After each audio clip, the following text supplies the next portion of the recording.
Yo de nuevo, disculpen las cuestiones técnicas que estamos teniendo ahorita. Ha habido algunos fallos y tuve que cambiar de conexión porque la otra se acaba de caer. Ahorita voy a empezar a compartir lo que es lo que estábamos viendo, el tema de nuestra compañera Natalia. Nada más está abriendo lo que es el documento.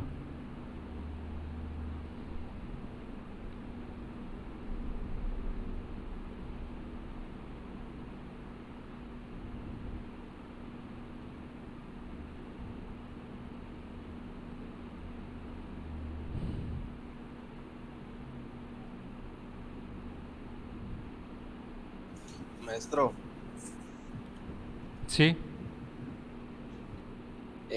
me dijo mi compañera Natalia que se le fue la luz Ah, y no tiene internet. bueno, entonces bueno, voy a estar apoyando ahorita. Sí, ya veo que no está conectada. Sí, me acabo. Sí, seguimos teniendo problemas técnicos. A ver, espero algún día que podamos nosotros. Creo que tengo más problemas ahorita que técnicos a dar clases, que a ver si algún día podemos volver a tener clases presenciales, por lo menos aunque sea esporádicas. Bueno, vamos a continuar con el tema.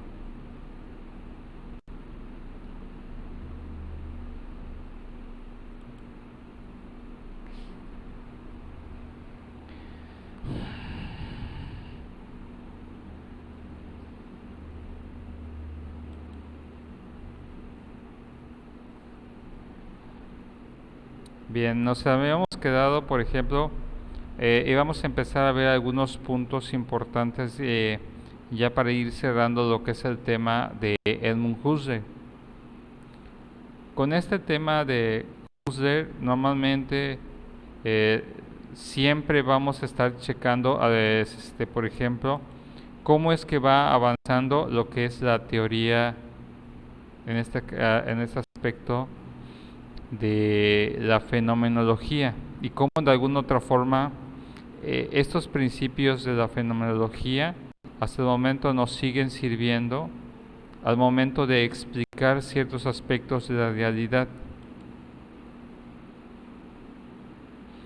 Bien, el siguiente punto que normalmente debemos estar checando con respecto a este tema de la fenomenología de Edmund Husserl son lo que son algunos de los elementos correspondientes a cómo en este caso la conciencia actual y potencial en el ser. En este aspecto de la fenomenología va cambiando y se va desarrollando en nosotros. Ese es el punto inicial con respecto a cuando hablamos con respecto a conciencia actual y potencial. Sabemos que de alguna otra forma este aspecto de la conciencia intencional va a conllevar algunos aspectos importantes, que es uno de la conciencia actual. Este aspecto de la conciencia actual es de alguna otra forma va a tener diferentes tres modos de darse. Uno es en la conciencia actual, otro es en la conciencia potencial y otro es la conciencia atencional. Bien, ok. Está un poco pequeño. Nada más voy a ver si lo puedo determinar. Hablamos de conciencia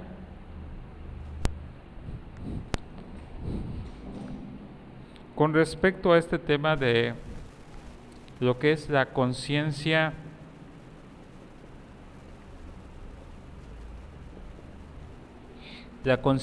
actual. Normalmente está centrada en aspectos de lo que llamaríamos el objeto, ¿sí? ¿Qué quiere decir esto? En este sentido, en la conciencia actual del objeto, ahorita dejo de compartir para que ustedes me puedan estar viendo. ¿Sí?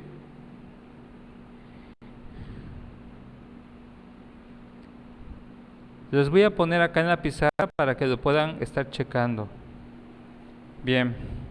¿Sí me están viendo aquí en la pizarra? Sí, maestro. Bueno. Ok. Cuando hablamos acerca de la conciencia actual, vamos a estar trabajando con aspectos de lo que es cómo se aprende, ¿sí? La conciencia actual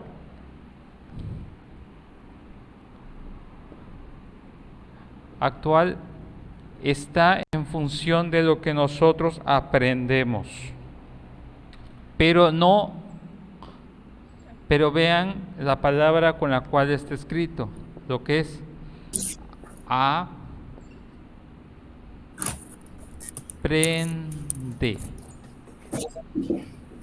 ¿sí? No es lo mismo el término aprender sin H que aprender con H. El término aprender, en este sentido, aprender es con H, es acerca... Leslie. ¿Sí? ¿Qué pasó?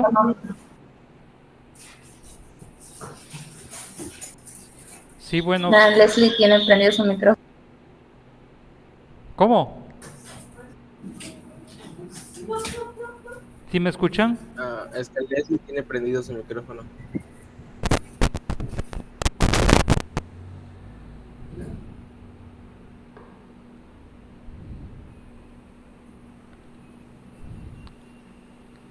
¿Qué? Perdón, ¿me estaban comentando algo?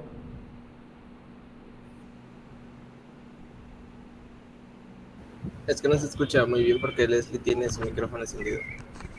¿No me escuchan bien? ¿Quién me escuchan mejor?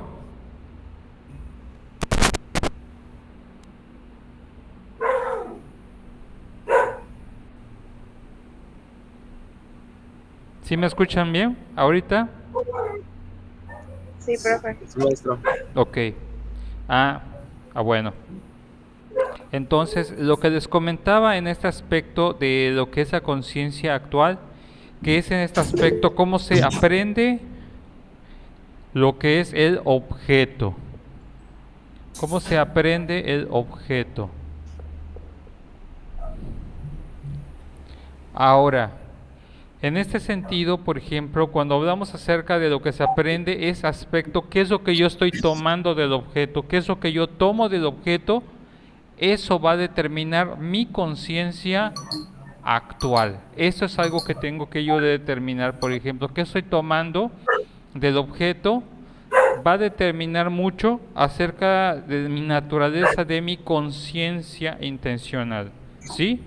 En este aspecto, por ejemplo, es como cuando yo estoy escuchando una palabra, por así decirlo, un objeto, por ejemplo, ¿qué es lo que yo tomo de la palabra? ¿Qué es lo que yo percibo y asimilo con respecto de esa realidad específicamente?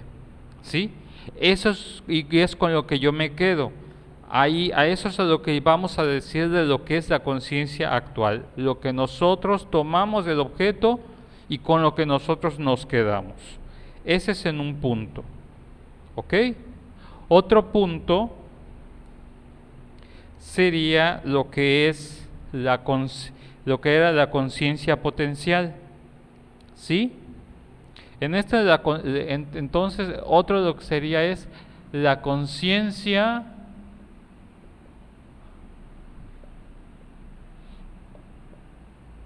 potencial.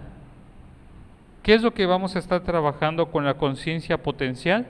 Aquí vamos a estar trabajando, por ejemplo, con lo que nosotros percibimos. En este aspecto es lo que se percibe, es percepción, ¿sí? ¿Específicamente de qué? Específicamente hablamos acerca de, cuando hablamos acerca de el fondo de la experiencia, ¿sí? En este sentido, hablamos acerca de la experiencia. Esta es la palabra clave. Y cuando hablamos acerca del fondo de la experiencia, es, por ejemplo, qué es lo que yo estoy entendiendo, ¿sí? Por eso hablamos de diferentes niveles. Uno es lo que yo tomo del objeto, otro es lo que nos va después a llevar a lo que yo voy a percibir del objeto, ¿sí? Y otro de los aspectos importantes que me va a llevar lo que es a después a la con respecto a este tema de la conciencia potencial es a determinar, por ejemplo, esta experiencia va a determinar el aspecto del contexto.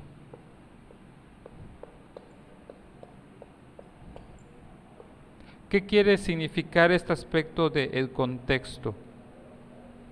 En este sentido, yo tengo que determinar con respecto a la experiencia del contexto, no es lo mismo, por ejemplo, que me digan una palabra agradable, por ejemplo, en la calle, que me la digan en el contexto a lo mejor en un salón de clases. Muchas veces ahí es donde determinamos, por ejemplo, la intensidad. Y estamos hablando de la misma condición con respecto al aspecto de la realidad. Por eso hablamos acerca de lo que es la conciencia potencial, donde la percepción que nos lleva a la experiencia del contexto de cuando estoy yo percibiendo las cosas y cómo yo lo voy a interpretar, o en este aspecto cómo lo estoy entendiendo, cómo lo estoy tomando en este aspecto. Otro de los aspectos ya sería lo que es la conciencia atencional, ¿sí? La conciencia atencional, conciencia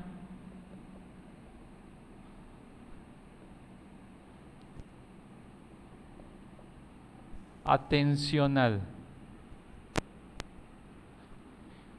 Esta conciencia atencional va a estar trabajando con algunos otros aspectos importantes, ¿sí? ¿Cuáles son esos aspectos que normalmente va a estar trabajando lo que es la conciencia atencional? La conciencia atencional va a estar sirviendo algunos aspectos importantes. Estos aspectos importantes que va a estar trabajando es preguntándote, por ejemplo, el aspecto de cuándo.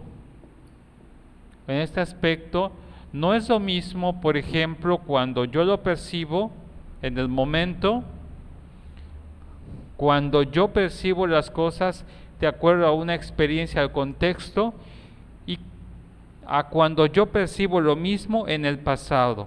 Muchas veces aquí es donde determinamos, por ejemplo, cómo es que para una persona puede cambiar un aspecto de su experiencia con respecto al tiempo. No es lo mismo que me digas que alguien me quiere cuando fue, por ejemplo, hace 10 años, o como un aspecto interesante de la conciencia intencional, como cuando de repente alguien de forma espontánea nos dice que nos quiere y está esperando que lo digamos en el momento, a que pasó el tiempo y ya después la persona se sintió con la suficiente libertad o conciencia, por así decirlo, de decirlo porque estaba convencido, pero cuando lo esperaba la persona en el momento, no lo recibió, y cuando lo recibió mucho después, ya no tiene la misma esencia, ¿sí? Y aquí es en donde vamos a estar determinando muchos de los aspectos de hacia dónde se ve la cuestión de la mirada, hacia dónde va dirigido lo que es la atención, porque la conciencia va a dirigir la mirada hacia algo. En este aspecto es hacia un tiempo, hacia un objeto, hacia hacia algo más específico. Sabemos que la conciencia cuando que se dirige que está dirigido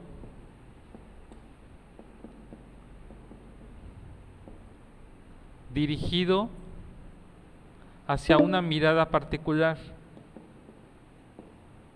Cuando está dirigido a una mirada particular, va a determinar de alguna otra forma, por ejemplo, el cual, que en ese aspecto, cuando se hace presente,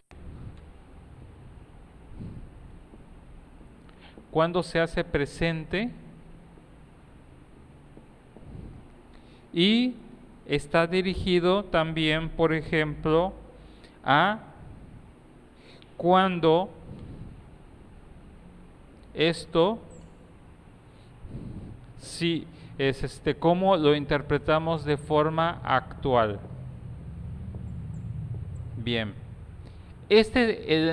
Cuando hablamos acerca de la conciencia atencional, es un poquito más concentrada en algunos elementos. Por ejemplo, sabemos que este es el punto que a veces es el más complejo. ¿Por qué? Porque en la conciencia atencional responde al cuándo, responde a una mirada, en este aspecto está dirigido y obviamente están por objetos específicos o determinados, ¿sí? En este aspecto son objetos determinados.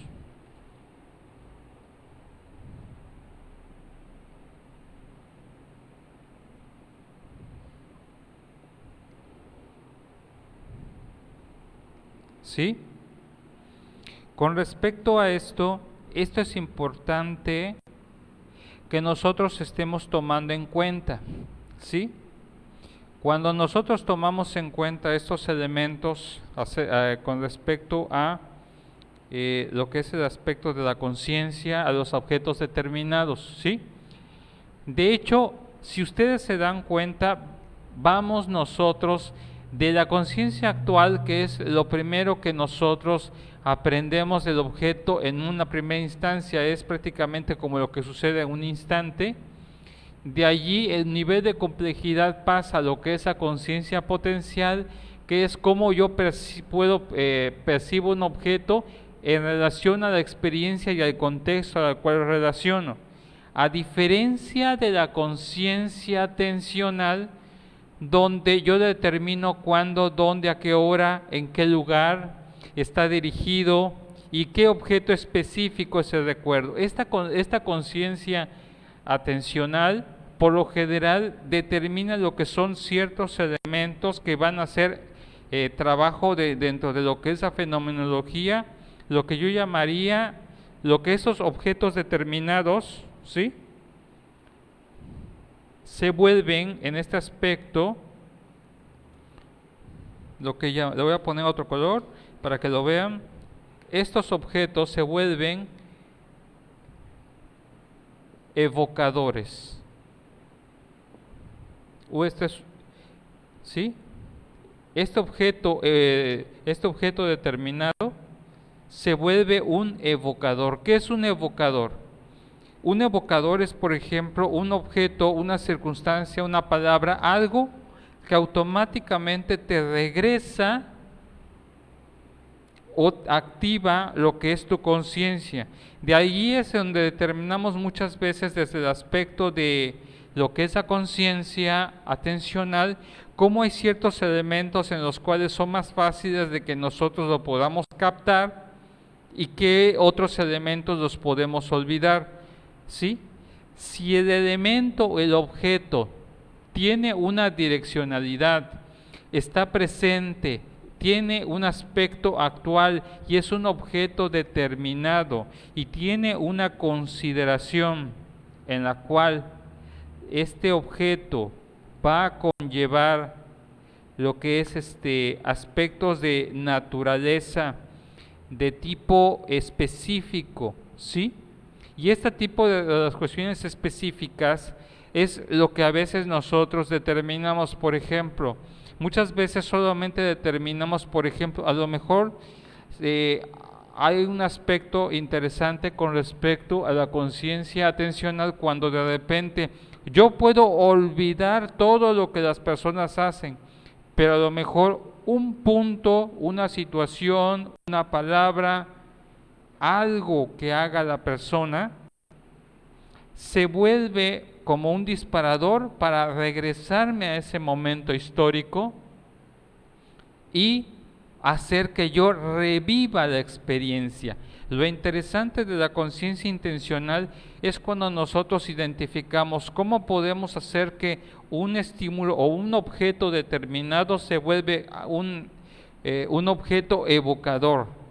Y podemos identificar, por ejemplo, por qué para una persona puede tener una significación particular, por ejemplo, una carta, y para otra tal vez no tenga el mismo significado, pero a lo mejor otro objeto tenga un significado igual de importante. Sí, lo interesante cuando vamos al proceso de la conciencia atencional es que vamos a determinar que a veces no necesitamos que se den todas las condiciones, sino a lo mejor un solo elemento de la experiencia que nosotros podamos recordar determina la naturaleza completa de la misma. En este sentido, ¿cómo estamos? ¿Algún comentario, alguna duda?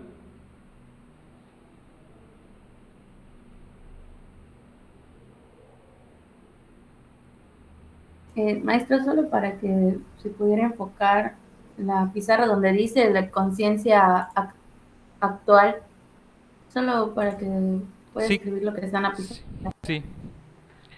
Ok. Bien. Ok, ya se está terminando esta primera parte. ¿Qué les parece si desconectamos ahorita y nos conectamos con el siguiente link? ¿Les parece? Sí. Sí, Bien. maestro. Ahorita voy a desconectar y ya nos conectamos ahorita con el siguiente. Y ahorita ya checamos todas las dudas que tengan.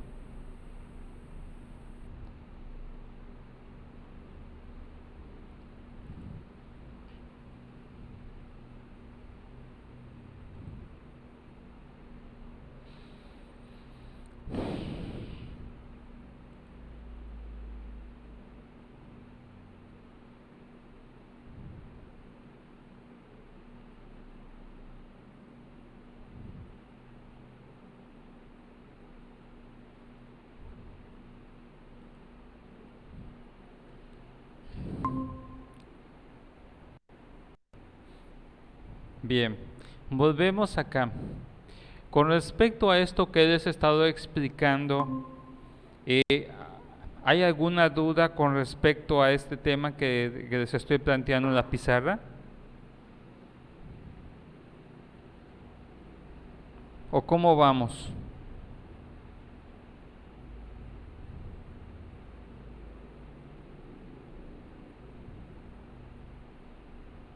¿Sí queda comprendido o tienen ustedes alguna duda? Por mi parte está bien, maestro. Entre la Todo claro, maestro. entre la conciencia actual, la conciencia potencial y la conciencia atencional. ¿Todo quedó claro? ¿Seguros? Sí, profe. Muy bien. Bueno, eso es a grosso modo con respecto a esta parte. ¿Sí? Al final lo que nos decía en este aspecto es Edmund Husserl, es que el último de los aspectos de su fenomenología es que en general por ejemplo, él siempre tomaba en cuenta la dinámica que le imprime el sujeto. Dice, otro aspecto a tener en cuenta de la fenomenología de Husserl está en la dinámica que le imprime al sujeto. En este sentido, ¿qué significa? Muchas veces vamos a determinar la naturaleza del objeto y cómo este objeto va de alguna otra forma a impactar o relacionarse con el sujeto o hacia quién va dirigida la situación. ¿Sí? En este aspecto, por ahí dice, ahora el sujeto no espera ser afectado por los objetos del mundo, sino por el contrario, el sujeto constituye esos objetos y le da sentido al mundo. ¿Qué significa esto? Normalmente es, por ejemplo, cuando nosotros decimos la expresión, es que esa palabra no debería de afectarte. Sin embargo, ¿qué es lo que vamos a estar tomando en cuenta con respecto a esto? Independientemente de que haya situaciones en nuestra vida, siempre va a haber alguien que nos dice, no, pues es que el que te hayan insultado no te debe de hacer que te molesten. Sin embargo, desde la fenomenología de Husserl diría esto: si una persona se molesta porque alguien dijo una palabra ofensiva, la culpa no es de quien la expresó para que alguien se ofendiera. La responsabilidad está en que yo le di la importancia, la significación y la interpretación para que eso fuera aprendido. Lo tomé como una especie de aprehensión, lo tomé para mí y por lo cual lo hice parte de mí, lo integré a mi naturaleza y por eso me enojé. Desde esta perspectiva, la fenomenología diría, las palabras no tienen ningún tipo de impacto en el sujeto. Nosotros somos los que le damos el valor o el impacto a dichas palabras y por lo cual la responsabilidad de sentirse ofendido o no ofendido no está en el otro, sino está en mí. Lo único que yo hago es darle una apreciación o integración particular. En este sentido, la ofensa no existe si no haya alguien que le da un significado a ella. Hasta ese punto, ¿hay algún comentario o alguna duda?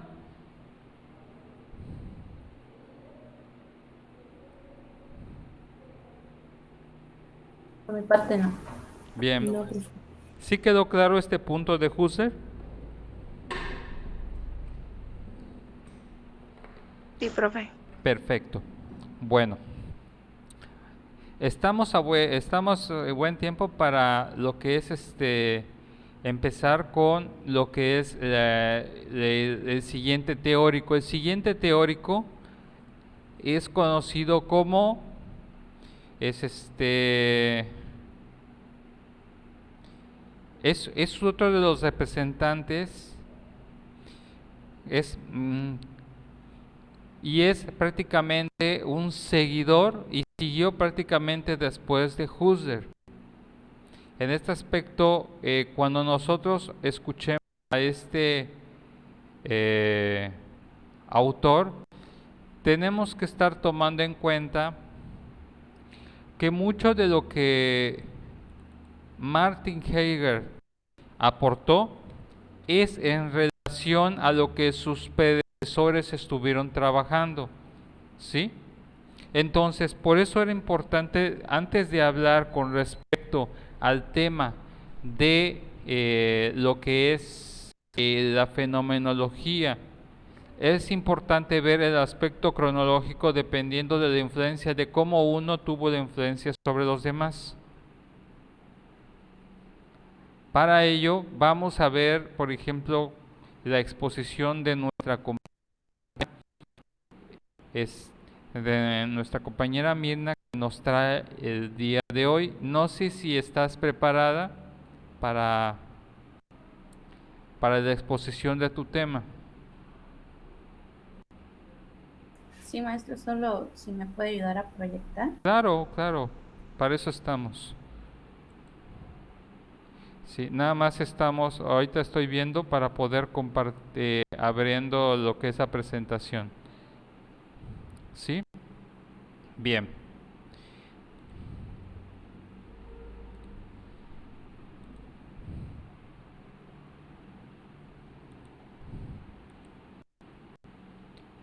Muy bien. Bien. ¿Están viendo todos la presentación?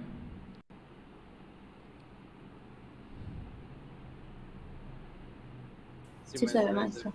Ok, bueno, adelante Mirna, te escuchamos.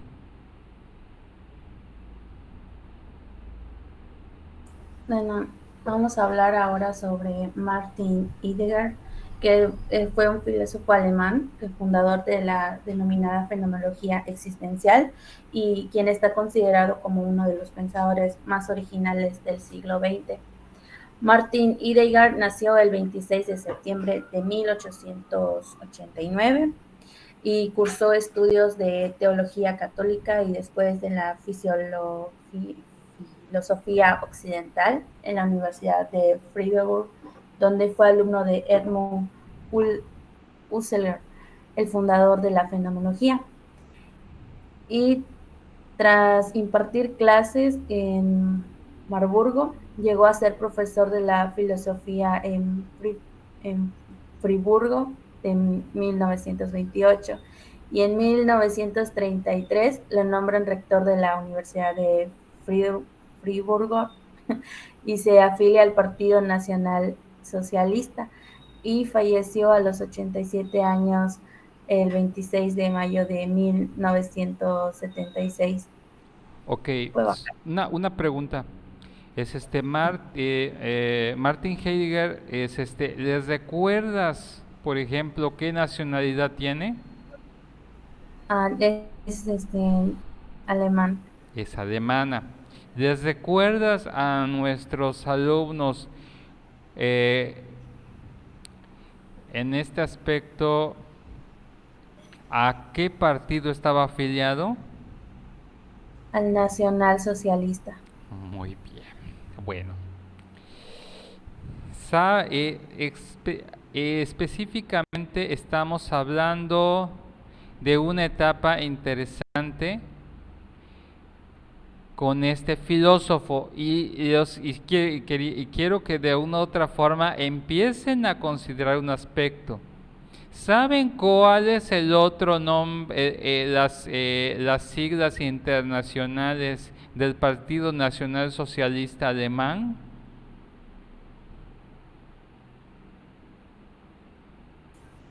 NSDAP. ¿Cómo? ¿Escuchamos? ¿Qué pasó?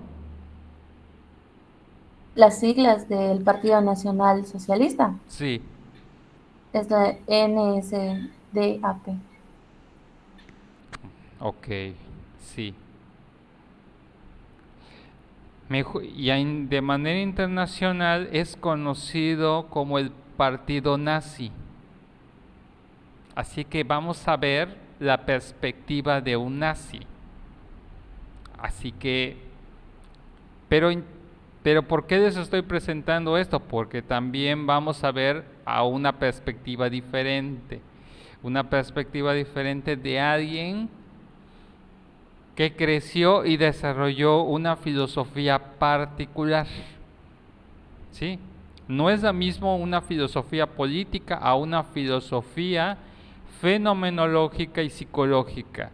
Y de ahí van a entender muchas cuestiones interesantes con respecto a de por qué el mundo en Alemania en ese tiempo se movía bajo esa línea y por qué fue tan impresionante eh, el impacto de este partido hasta la fecha. Porque déjenme decirles que, por ejemplo, mucho del impacto y los aportes de Martin Heidegger, hasta el momento han conformado la mayoría de los partidos socialistas de izquierda en todo el mundo. Y lo que es la perspectiva social, política y filosófica y psicológica después de la Segunda Guerra Mundial. Nada más para hacerles la cuestión. Así que veamos nosotros cuál es su perspectiva. Adelante, te escuchamos, Mirna. Bueno, muchos años más tarde, cuando se estaba celebrando lo que era el aniversario de la muerte de Edmund, quien fue el maestro de Heidegger, se dice que él empezó a decir, o sea, Edmund dice que la máxima de la fenomenología no es el principio de todos los principios, sino a las cosas.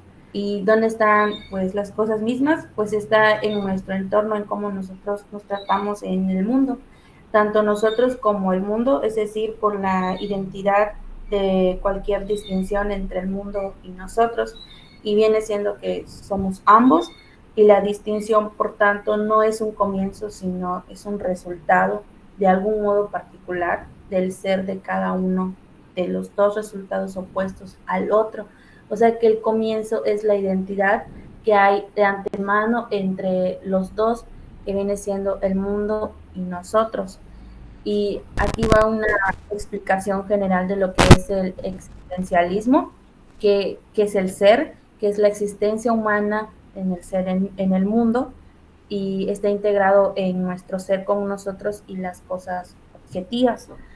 En la existencia humana puede ser inauténtica, que inauténtica viene siendo lo que es incapaz de apropiarse de las cosas en su verdadera esencia. No creo que ya lo confunde, creo que es auténtica. ¿Cómo? No, aquí sí me revolvió un poco con los significados de inauténtica y auténtica. ¿La auténtica y qué? ¿Y cuál otra? Inauténtica. O sea, es que la auténtica se caracteriza por la angustia de lo que viene siendo de prepararse para la muerte. Ajá, sí. Más adelante, pues, tengo ahí un diagrama de las teorías que viene siendo parte de la psicología, donde se presenta lo que es la angustia a la muerte. Sí. Sí. Sí, lo que pasa es que, por ejemplo, bueno, le voy a explicar un aspecto interesante. Realmente, esa perspectiva de existencialista más bien es una influencia que en algún momento vamos a profundizar cuando entremos en profundidad con lo que es en este aspecto. La fenomenología existencial es como una mezcla entre lo que ya no establecemos la intencionalidad o la fenomenología intencional individual del sujeto, sino hablamos un aspecto de trascendencia, pero no puede entenderse el aspecto de la trascendencia o de la naturaleza de las cosas si no podemos encontrar un sentido mismo a la propia fin de la misma. En este sentido, la idea de la fenomenología existencial es determinar que, por ejemplo, para que algo exista, tiene que haber nacido y tiene algo que terminar. ¿Sí? Lo interesante de todo esto es, por ejemplo, recordemos, por ejemplo, como dice la máxima, dice, la fenomenología no era, para Heidegger, no era el principio de todos los principios, sino a las cosas mismas. La clave aquí está que no hablamos de solo principios. La mayoría de las veces, por ejemplo, lo que era en este aspecto Franz Brentano, lo que es Husserl, siempre iban a ver qué es lo que causó las cosas, ¿sí? En este sentido, la fenomenología existencial no se preocupa por el origen de las cosas, sino se preocupa por una palabra que es encontrar el propósito o la trascendencia de las cosas. En este aspecto no se pregunta cómo sucedió, sino para qué sucedió y, para qué y por qué sucedió, ¿sí? En este aspecto es encontrar la situación del propósito. Por eso dice a las cosas mismas. Ese es lo que determina la naturaleza fenomenología existencial. En este aspecto, eso explica mucho, por ejemplo, de acuerdo en la historia de por qué tuvo tanto auge en este aspecto en el tiempo de la Segunda Guerra Mundial, por qué tuvo tanto impacto y hasta la fecha sigue teniendo impacto el pensamiento filosófico nazi, porque ellos lo que hacían era, no lo hacían por odio, lo hacían por un sentido de propósito superior, entendiendo de que las cosas las cosas que sucedían debían de servir a un propósito, ¿sí? De allí es cuando dice, ¿y dónde están las cosas mismas? Por la identidad previa a cualquier distinción mundo y nosotros somos ambos. En este aspecto, por ejemplo, de acuerdo a la fenomenología existencial, ya no integraba de que, por ejemplo, la maldad, de acuerdo a lo que nos va a establecer Martin Heidegger, ya nos dice, es que en este aspecto, la maldad en el mundo, esta terminología, la maldad en el mundo, es una perspectiva antigua con respecto a Franz Brentano y a Edmund Husserl, pero aquí determinamos que de alguna otra forma determina un sentido de naturaleza, que todo lo que existe, incluso la maldad misma o la crueldad, sirven para un propósito mayor. Y es entender ese sentido, ¿sí? De allí es que normalmente, por ejemplo, cuando preguntamos del existencialismo, es cuando trabajamos con el tema más adelante de existencia, esa discusión, no en dónde partió las cosas, sino hacia dónde van dirigidas las cosas. Y en este aspecto, las cosas que se hacen en este momento están determinados supuestamente por un pensamiento positivista. El pensamiento desde el positivismo, en este aspecto, todo lo que existe es bueno y sirve para un bien mayor. Lo que no se ven y no se discute son los medios. Si el propósito es bueno, los medios son en menor medida minimizados de alguna otra forma. Aquí es cuando determinamos una perspectiva sutil para decir, no importa lo que hayas hecho para lograr el éxito. ¿Lo lograste? Sí, entonces valió la pena. De allí es cuando se establece lo que nos decía nuestra compañera. ¿Puedes repetir de nuevo?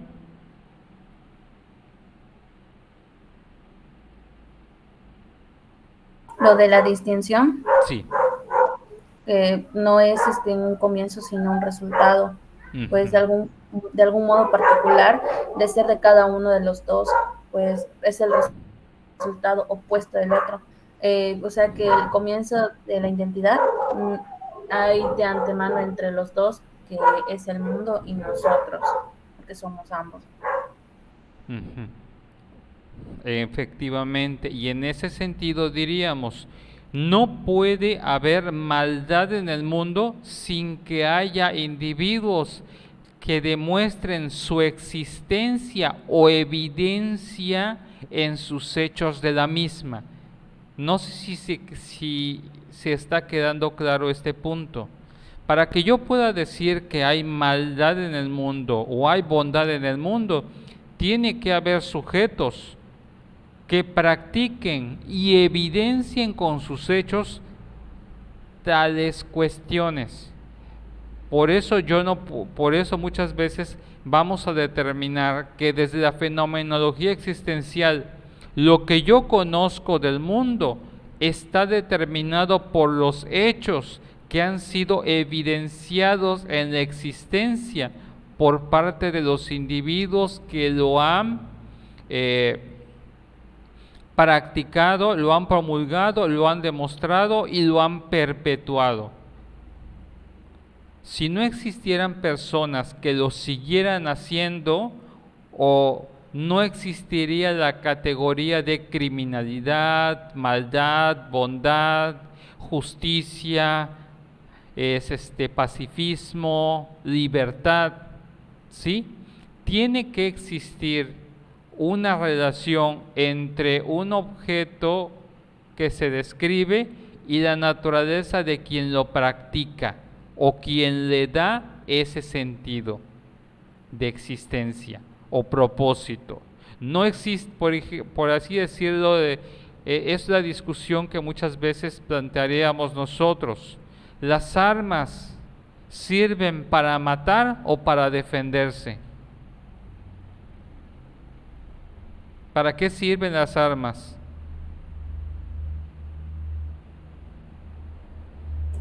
Para defenderse. Para defenderse. No para matar, porque pues para eso fueron creadas. El hecho de la justificación, realmente, por ejemplo, en el sentido existencial, está basado para lo que sirven. Con tal de defenderte, puedes hacer otro tipo de acciones. Puedes huir, puedes escapar, puedes esconderte. Te estás defendiendo de un hecho, pero las armas sirven para matar. Y necesitamos gente que las use para que se practique la existencia o el propósito de las mismas. Porque tú no utilizas un arma para que la otra persona diga, ya no te voy a lastimar. El arma, para que tenga un buen uso desde la fenomenología existencial, debe servir para que el otro deje de existir o deje de estar vivo. ¿Qué les parece este punto de vista?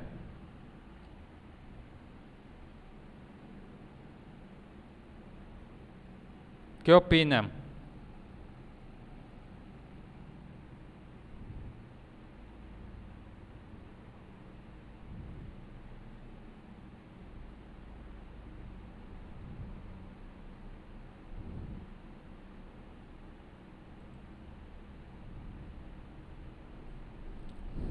Hola, ¿me escuchan?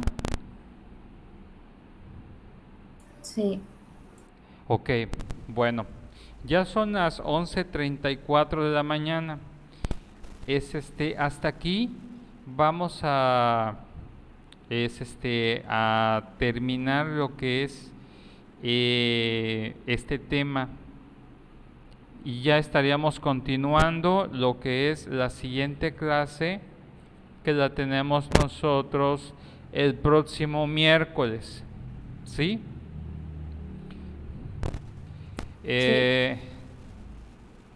¿Alguien iba a comentar algo? Por mi parte, no, maestro. Bueno, la siguiente clase es seguimos avanzando con esto. Yo hoy quería llegar a este punto. Esta es una de las partes de las fenomenologías más controvertidas, pero es una de las fenomenologías más aplicadas por el mundo, y después les voy a demostrar por qué. Por el momento me despido de ustedes. Les deseo que tengan un buen inicio de semana y nos estamos viendo la siguiente clase. Si tienen alguna duda, algún comentario antes de seguir avanzando, escucho sus opiniones. Recuerden que toda opinión y pregunta es tomada como participación en esta clase. ¿Correcto? Sí, maestro. Nos Pe- vemos. Bueno, nos estamos viendo y nos vemos la siguiente clase. Hasta luego. Hasta luego. Maestro. Adiós, maestro.